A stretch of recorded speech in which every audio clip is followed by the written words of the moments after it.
Have you ever been in love? I know. It's a generic question. And if you've never known that feeling, you're probably rolling your eyes right now, wondering why that question is even worth pondering.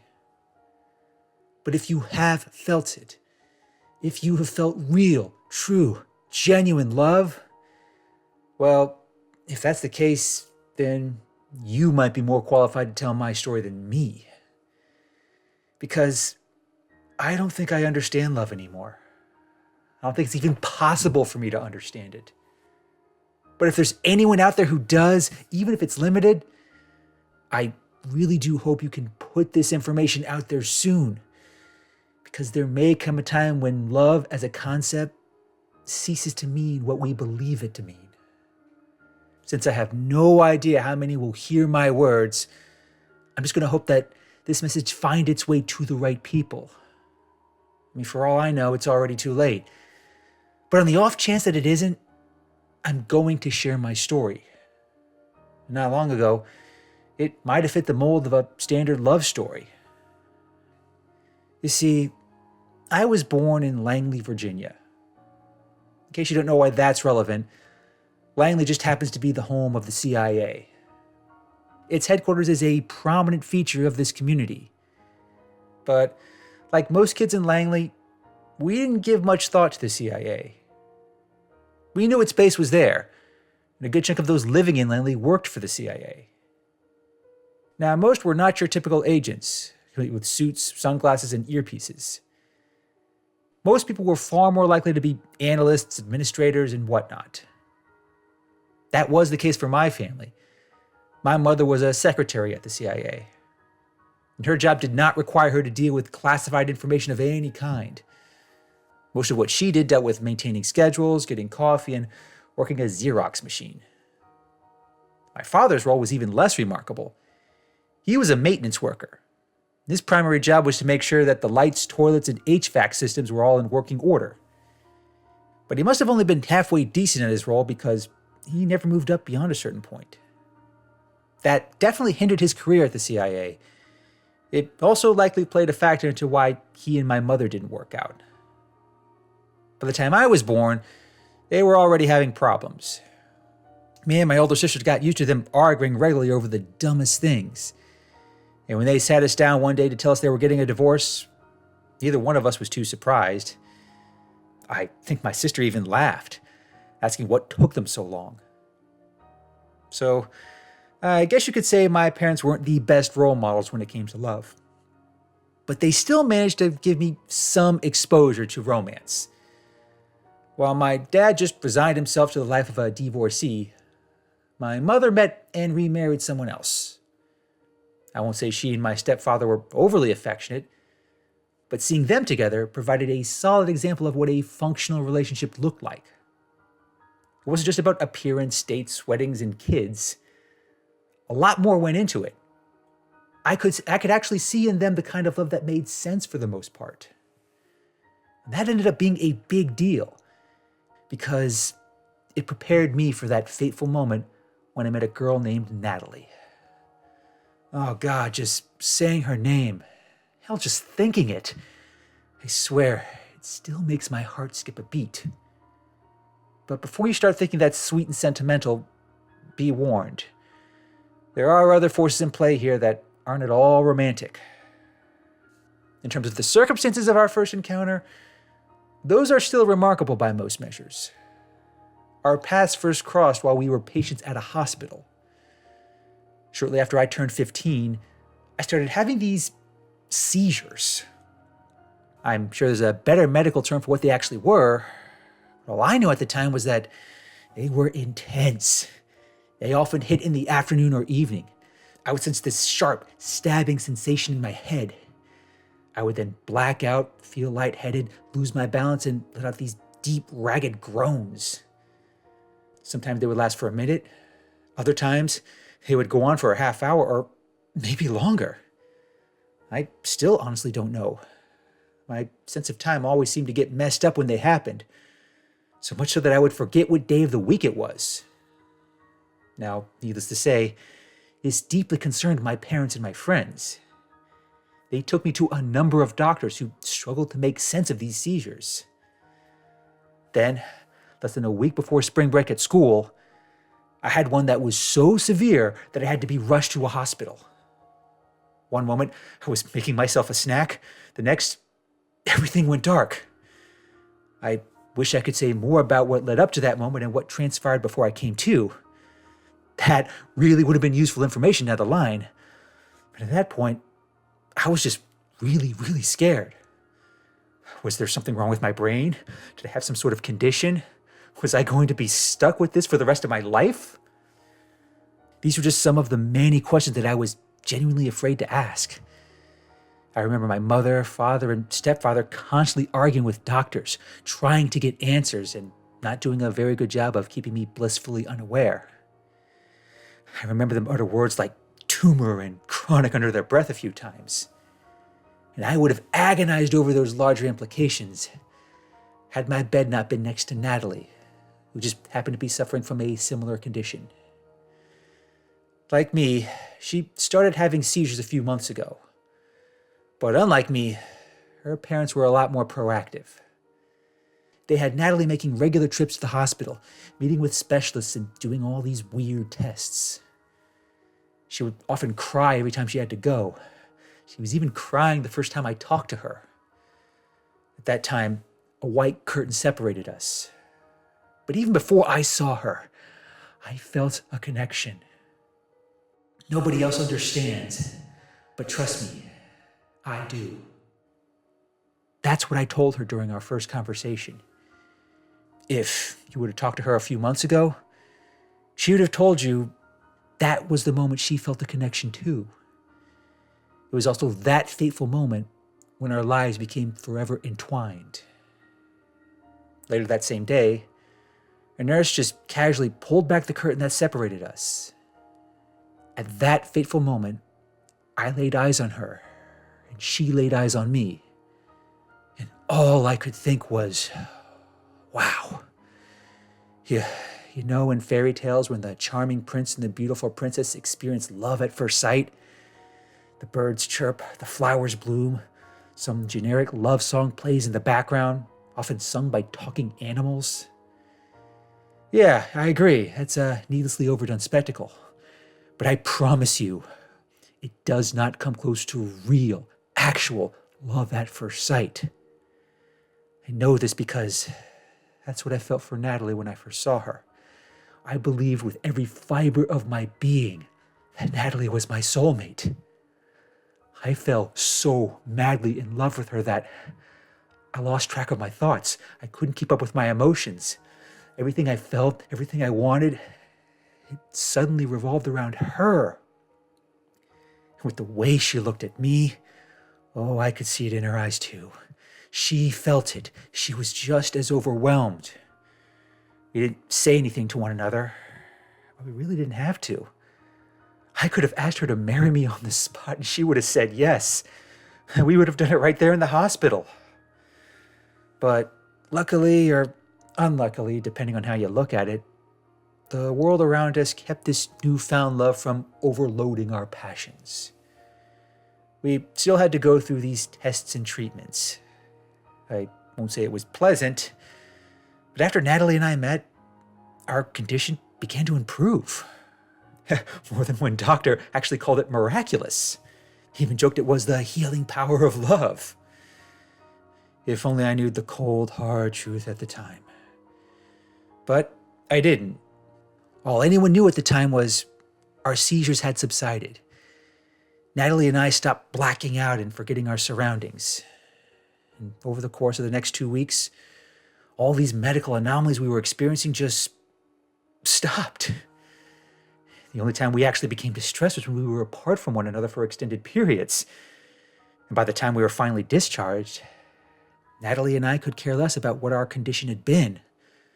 Our only concern was being together every chance we got. Now, this period of our relationship was overwhelming and plenty awkward. But I admit, it was also the most exciting.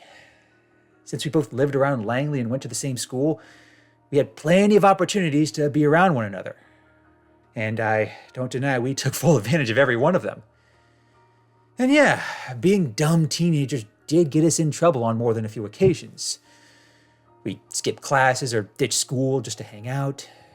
We'd kiss, hug, and feel each other up in the middle of a crowded hallway. Even though that earned us plenty of awkward and annoyed looks, even from a few teachers, we just didn't care. We were just that deeply in love. Also, if you're curious, no, we did not wait until our wedding night to have sex.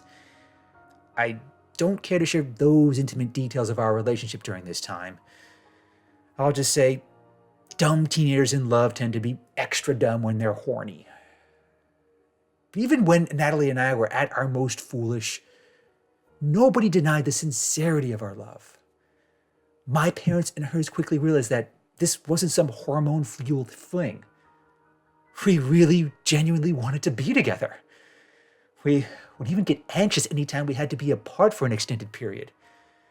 More than a few friends and counselors thought that was weird. I even admit it was a little jarring, feeling like I couldn't stand to be away from this girl for too long. Looking back on it, we did probably walk a fine line between being in love and having an unhealthy attachment to one another. But, unhealthy or not, our parents and peers didn't fight it. They just came to accept that, despite our youthful recklessness, we were truly in love. We made it a point to go to the same college together. We moved in together the first chance we got. We made sure that our goals and career paths aligned. We even started making wedding plans before we graduated. I didn't even bother with an elaborate proposal or anything. We knew we were getting married at some point. It was just a matter of finding the right time to make it happen. And that time ended up being less than a year after we graduated. Nobody in our family was surprised. Some were even taking bets on how quickly we would get married after college. I think my stepdad ended up winning, but I didn't bother asking, and I honestly didn't care. Now, I know getting married and planning a wedding is supposed to be a very stressful experience. Plenty of couples who are genuinely in love do let that stress get to them. And if they fail to properly navigate it, then they may not even make it to the ceremony. But for me, I don't remember being particularly stressed out as our wedding date approached. I don't remember Natalie getting too worked up either. We were just so casual about everything. Even the wedding planner we hired was taken aback by how we carried ourselves. But the particulars of the wedding didn't really matter to us. All that really mattered was that it ended with us being husband and wife. From there, we could build a life, have a family, and grow old together. Everything was just going so perfectly. We really believed that our love was true, strong, and absolute. Everyone we knew believed that too. Getting married was just the next step in the evolution of our love.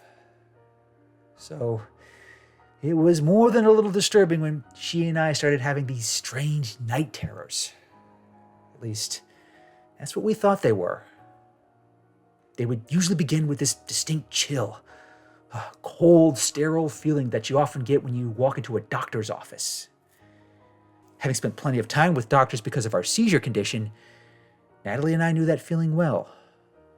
But that was only the first part of what would eventually become a very vivid nightmare. Once you finish shivering from that chill, you find yourself sitting in this very uncomfortable chair.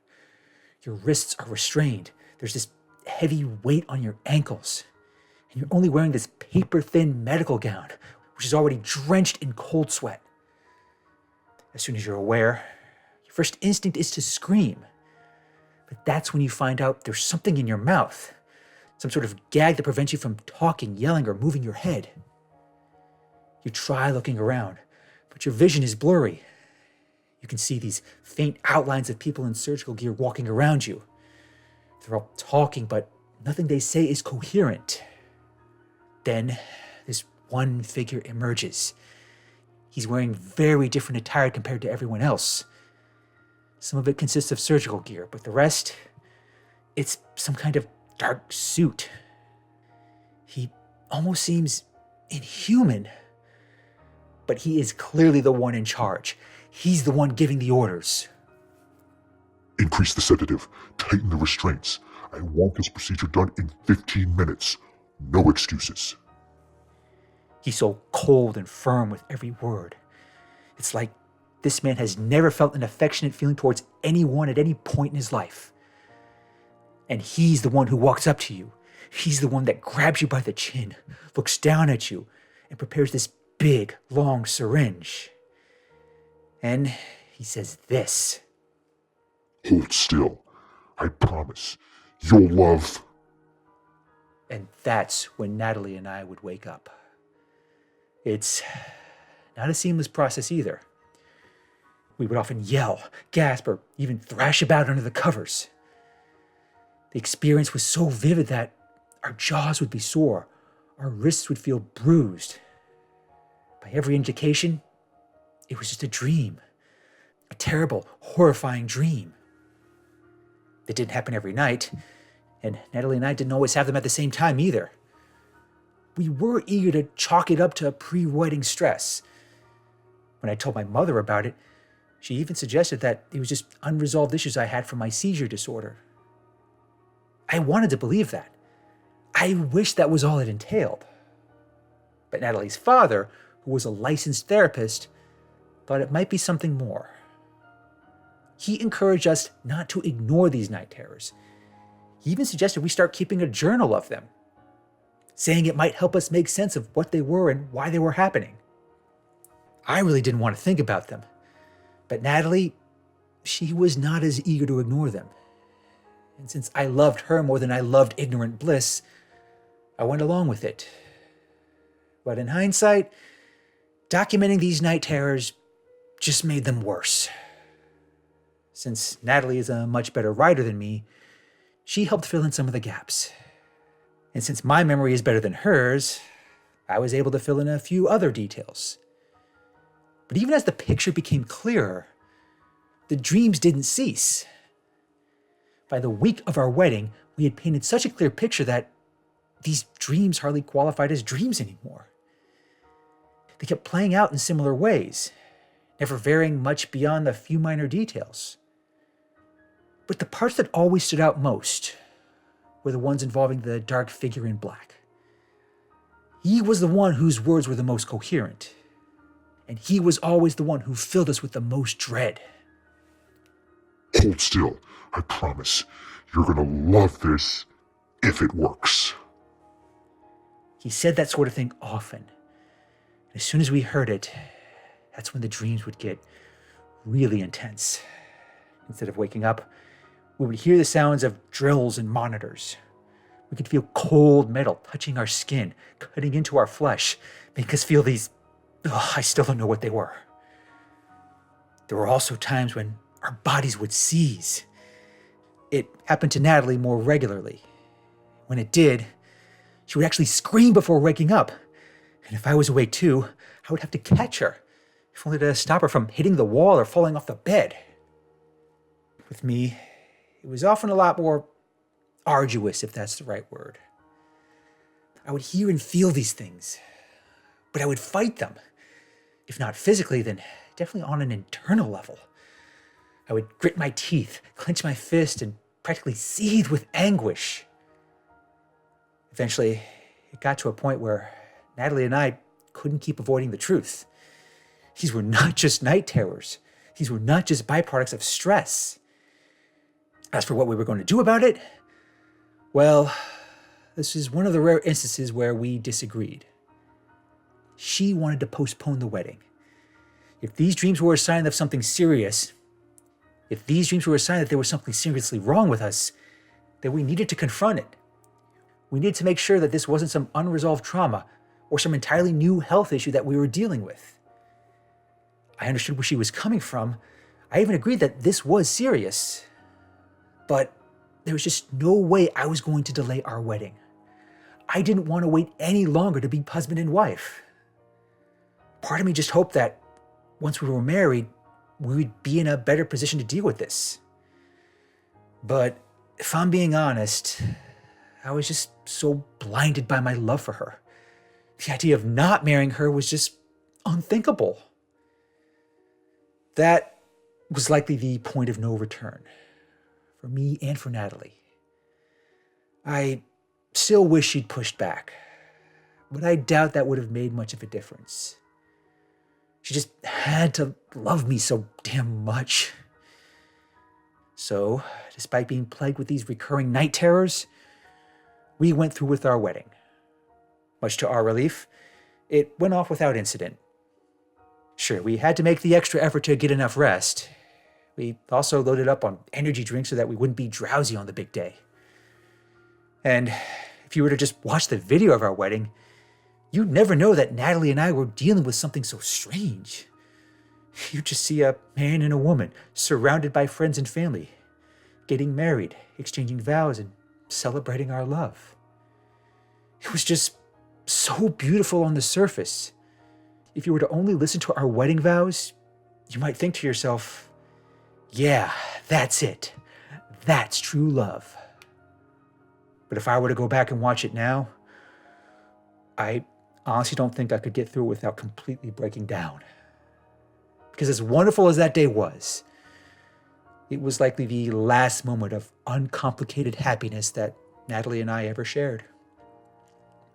Because at the reception to our wedding, Natalie's father once again offered his assistance. He was among the select few who knew about the night terrors we'd been experiencing. So, as a wedding gift, he offered to set us up with this well-known hypnotherapist that he knew.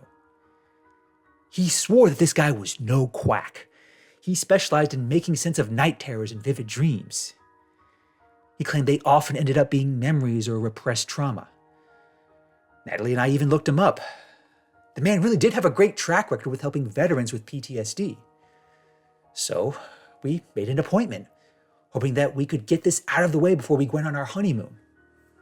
I now suspect that simple act of making that appointment helped trigger what happened next. First, the doctor insisted on moving up our appointment, scheduling it a mere 3 days after our wedding. He also said we had to meet at this special doctor's office. It was in some unremarkable building less than a couple of miles from the CIA's headquarters. And yeah, looking back on it, that should have been a sign. But Natalie and I still went. We still waited in this cold, empty waiting room that felt more like the intake for a prison than anything else. I still remember how she clung to my hand. I still remember how I stayed close to her, hoping against all hope that this hypnotherapist would somehow end these nightmares. We ended up waiting for only 10 minutes before we were called back. This woman at the front desk, who wore this black pantsuit that seemed totally out of place, she's the one who led us into this windowless room. Now, we were warned ahead of time that this room was going to feel dark and cramped. That seemed to make sense for a hypnotherapist session. And Natalie and I were prepared to stay as long as necessary. But we ended up only staying for a half hour. That's all it took for us to learn the truth about these night terrors, as well as the truth about the love we'd so cherished. Because the man who joined us in that room, he was not the hypnotherapist that Natalie's father recommended. We later learned that particular hypnotherapist had fallen ill and went on an extended sabbatical, which he may or may not come back from. Instead, the man we confronted, even though Natalie and I had never seen him in person before, we still recognized him instantly. The dark suit, the cold, emotionless stare, the authoritative demeanor that demanded obedience from everyone around him. There was no doubt. We knew it was him. He was not a manifestation of our nightmares. This man, he was real. But before either of us could react with anger or horror, he just laid the truth out for us. I really wish you hadn't done this. Gone snooping around in your minds, trying to make sense of these random brain gaffes. You two were given the ultimate gift. True love, great passion, and endless devotion. But you just had to overthink it. Then, when I can only surmise as an act of utter sadism, he showed us these videos on this unmarked tablet computer. What they depicted were not mere nightmares.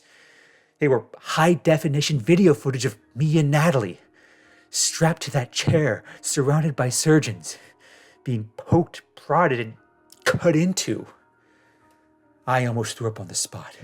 Natalie keeled right over, but the man, he did not flinch in the slightest.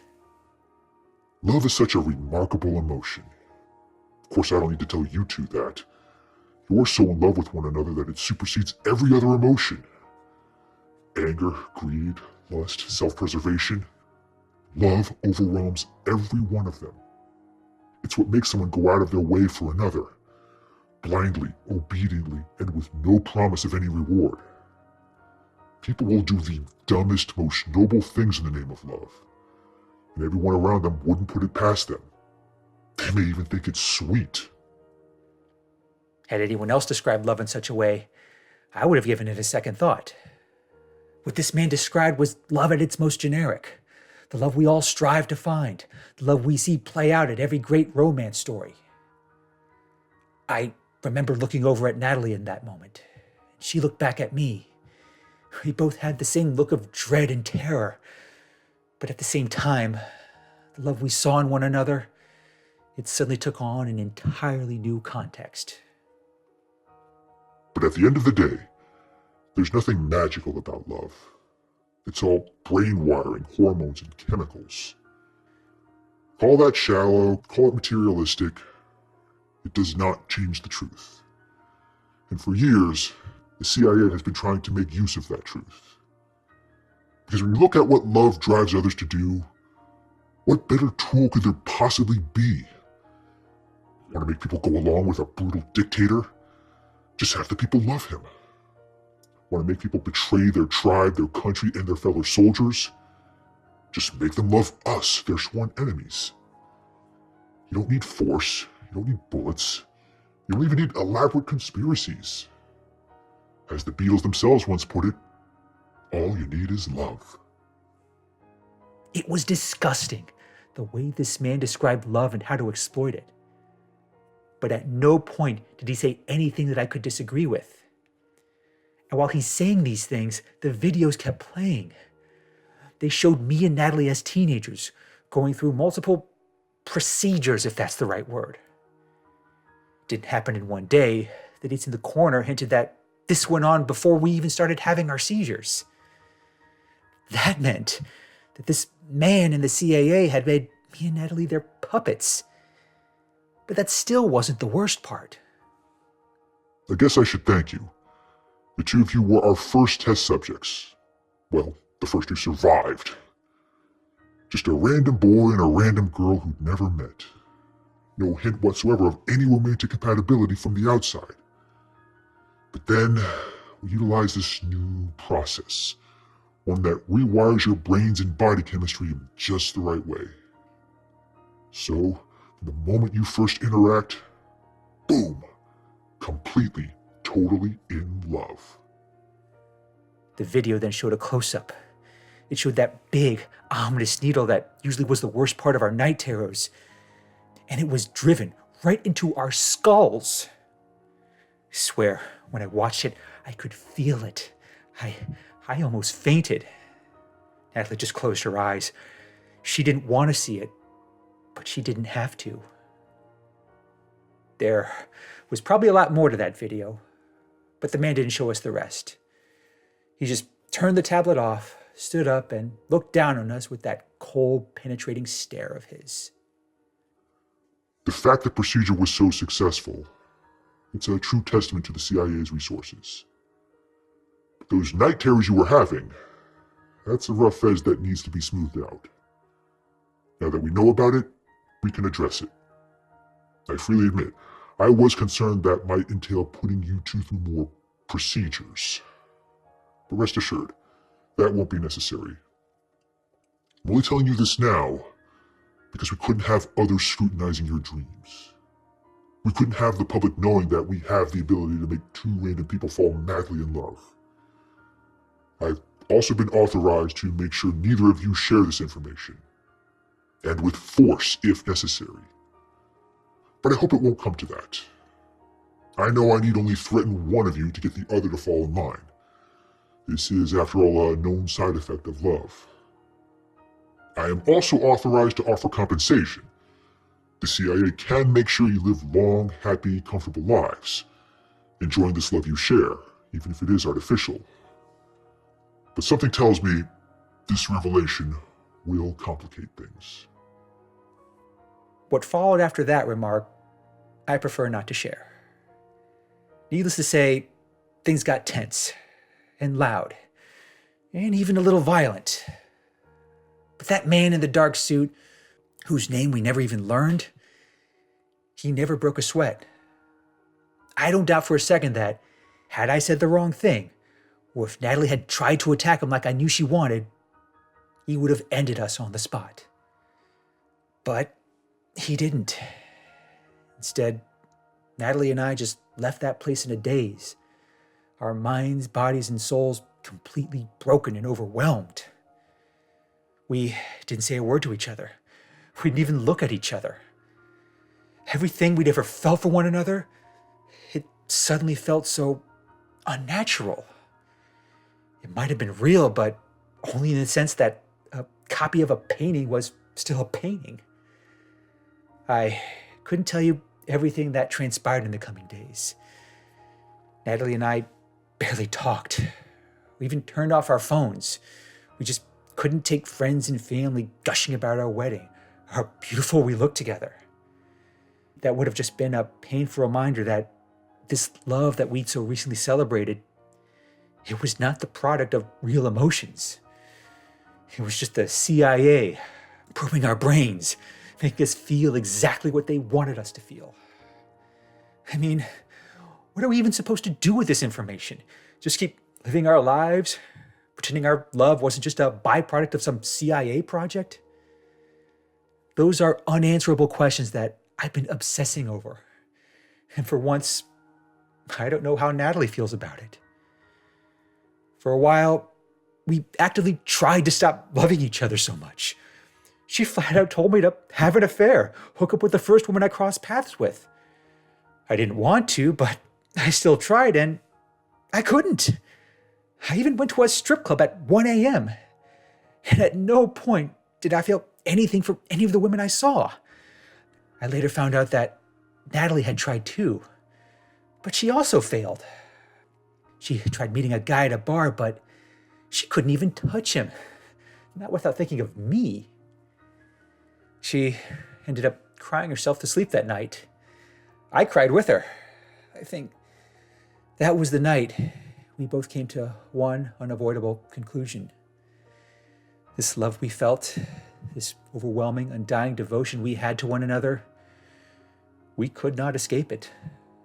We didn't want to escape it. We still loved each other. We couldn't stop loving each other. The fact that we love each other so much just proved how effective the CIA had been. And if we were just the first successful test subjects, who's to say there won't be others? For all we know, there are already countless couples out there this very instant, head over heels in love with one another, not knowing for a second that it's not actual love, it's just this feeling that someone else induced. But even if those couples learned the truth like me and Natalie, would that change anything? I honestly doubt it. And I think the CIA knows that too. If you're hearing my voice now, if the CIA hasn't taken down this message or erased me and Natalie from existence, then it probably doesn't matter. Maybe it's actually for the best if everyone thinks I'm crazy. After all, love does make you do crazy things. And as I'm recording this, preparing to share it with a world that I doubt will believe me, I'm sitting on my bed. The same bed I share with my beautiful wife. She's right here with me, completely unmoving and unconscious with a bottle of sleeping pills in her hand. I'm holding a bottle of pills too. It's open. I have a tall glass of water on the nightstand next to me. I know what Natalie did and why she did it. I know what I want to do too, and why. I'm still not sure if I will, but if love really is that powerful, even if that love was forged in a lab by the CIA, then you know how this is going to end for me. But for everyone else in this world, everyone who still believes in genuine romantic love, just ask yourself this. If the love you feel for someone was forced into you and your partner, is that still love? And if not, then what is it? And how could we ever possibly escape it?